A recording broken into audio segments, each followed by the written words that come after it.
बड़े ही धूमधाम से एक लड़की की शादी होती है। परिवार वाले शादी में पूरे 30 लाख रुपए खर्च करते हैं और आखिर में लड़की रोते रोते गाड़ी में बैठ जाती है। घर की बेटी अब अपने जीवन साथी के साथ जीवन के एक नए पड़ाव में कदम रखने जा रही थी और परिवार को अब पूरी उम्मीद थी कि उनकी बेटी का जीवन संवरने वाला है। लेकिन ये क्या, अभी लड़की अपने ससुराल भी नहीं पहुंची थी कि तभी उसे पता चलता है कि उसे बेचने की प्लानिंग चल रही है। गोवा ले जाकर उसे बेच दिया जाएगा। अब जरा सोचकर देखिए कि एक पिता ने बड़े अरमानों के साथ अपनी बेटी की शादी की, लाखों रुपए खर्च किए, लड़के वालों ने जो मांगा वो दिया, लेकिन जब उन्हें पता चलेगा कि उनकी बेटी को बेचने का प्लान बनाया जा रहा है तो जरा सोचकर देखिए कि उनकी क्या हालत होगी। शायद वो इस सदमे को बर्दाश्त भी नहीं कर पाएंगे। लेकिन अगर आपको ये लग रहा है कि ये कोई फिल्म की स्क्रिप्ट है तो जरा रुक जाइए। आपको बता दूं कि ये सच्ची घटना है जो हाल ही में उत्तर प्रदेश के गोरखपुर से सामने आई है और ये एक ऐसी घटना है जिसके बारे में जानने के बाद शायद आपकी रूह कांप जाएगी। तो साथियों, आज की ये सच्ची घटना शुरू होती है उत्तर प्रदेश के गोरखपुर जिले से।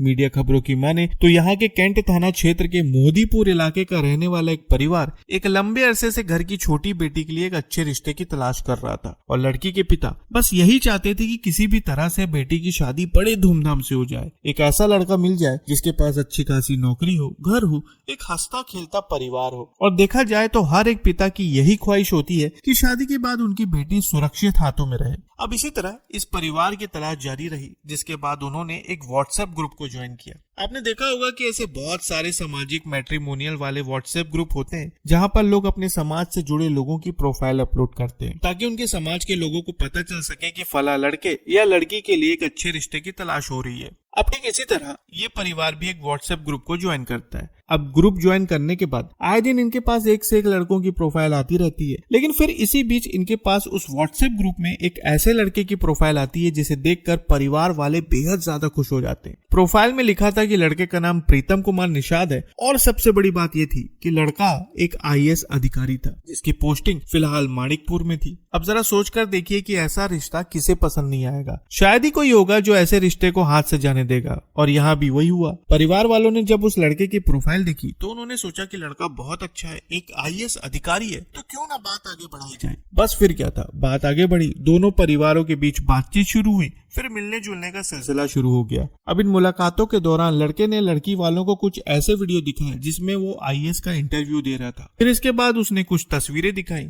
इनमें से लड़के की कुछ तस्वीरें बड़े बड़े नेताओं के साथ थी और कुछ उसके ऑफिस की थी। अब लड़की वालों ने जब इन सारी तस्वीरों को देखा तो उन्हें समझ में आ गया कि लड़का बहुत बड़ा अधिकारी है और जाहिर है उसने इस मुकाम तक पहुंचने के लिए बड़ी कड़ी मेहनत की होगी। अब लड़की वाले पूरी तरह से लड़के पर विश्वास करने लगे थे, जिसके बाद लड़की वालों ने रिश्ते की बात आगे बढ़ानी शुरू कर दी। लेकिन फिर बात आकर रुकी दहेज में। उन्हें लगा कि लड़का इतना बड़ा अधिकारी है तो जाहिर है अच्छी खासी रकम मांगेगा, लेकिन अचानक लड़के ने कहा कि उसे 1 रुपए भी दहेज नहीं चाहिए। अब लड़के की इस बात को सुनकर लड़की वालों ने ऊपर वाले को धन्यवाद देना शुरू कर दिया। उन्हें लगा कि ऐसा आदर्श दामाद उन्हें ढूंढने पर भी नहीं मिलेगा। और बस यही वो पल था जब दोनों परिवारों ने मिलकर रिश्ता तय कर दिया। अब जब रिश्ता तय हो चुका था तो घर में शादी ब्याह की तैयारी शुरू हो गई। धीरे धीरे मेहमान आने लगे और आखिरकार सगाई का दिन आ गया। लेकिन सगाई के दिन लड़की वालों ने सोचा भी नहीं था कि उन्हें एक बहुत बड़ा झटका मिलने वाला है। सगाई के ठीक पहले अचानक लड़का लड़की वालों से एक ऐसी बात कहता है जिसे सुनकर उनके पैरों तले जमीन खिसक जाती है।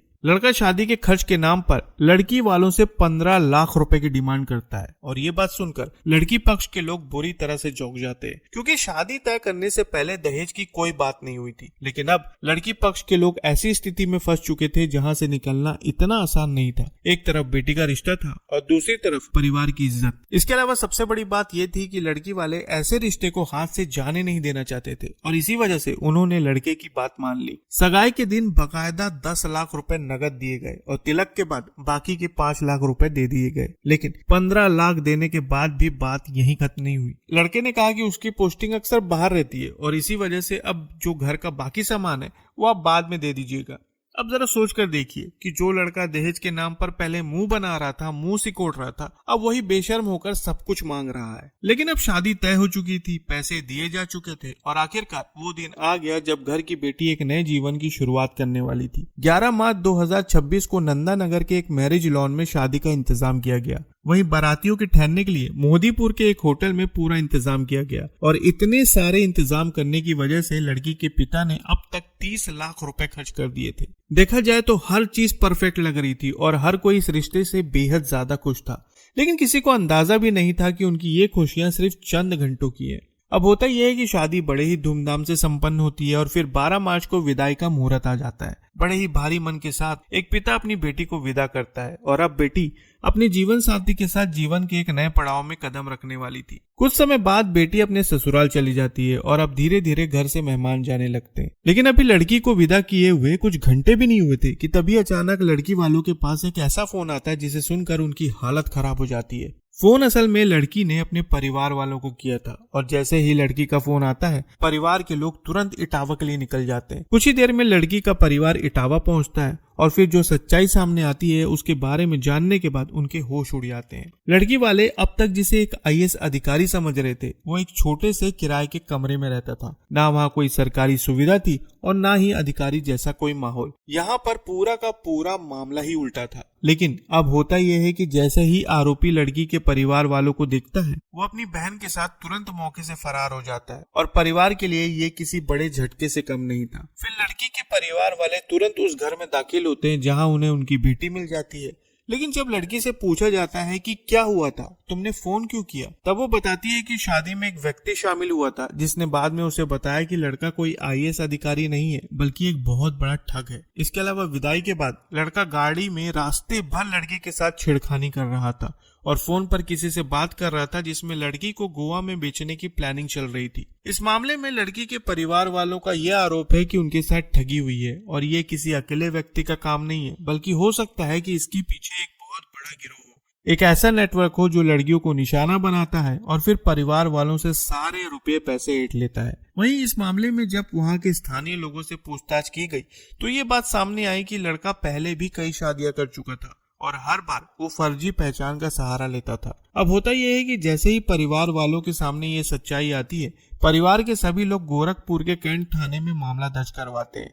आरोपी प्रीतम निषाद और उसके परिवार के खिलाफ धोखाधड़ी, दहेज उत्पीड़न और जालसाजी जैसी गंभीर धाराओं में एफआईआर दर्ज करवाई जाती है। फिलहाल पुलिस इस पूरे मामले की जांच कर रही है जिसके लिए बाकायदा एक टीम का गठन किया गया है और आरोपी की तलाश जारी है। लेकिन इस पूरी घटना से आपको इतना तो समझ में आ गया होगा कि रिश्ता तय करने से पहले बैकग्राउंड चेक करना कितना ज्यादा जरूरी है। सिर्फ व्हाट्सएप पर फोटो देखकर या सोशल मीडिया में एक अच्छी प्रोफाइल देखकर आप ये पता नहीं लगा सकते कि सामने वाले का अतीत कैसा है। और हाँ, हर चमकती चीज के पीछे मत भागिए क्योंकि हर चमकती चीज सोना नहीं होती। वैसे इस पूरे मामले पर आप क्या कहना चाहेंगे कमेंट में जरूर बताएं और क्या आपको भी कोई ऐसा मामला पता है जिसमें बिल्कुल इसी तरह से ठगी की गई हो? अगर पता है तो कमेंट में जरूर बताएं। तो फिर मिलते हैं साथियों बिल्कुल एक और नई खबर के साथ। तब तक के लिए आपका बहुत बहुत धन्यवाद।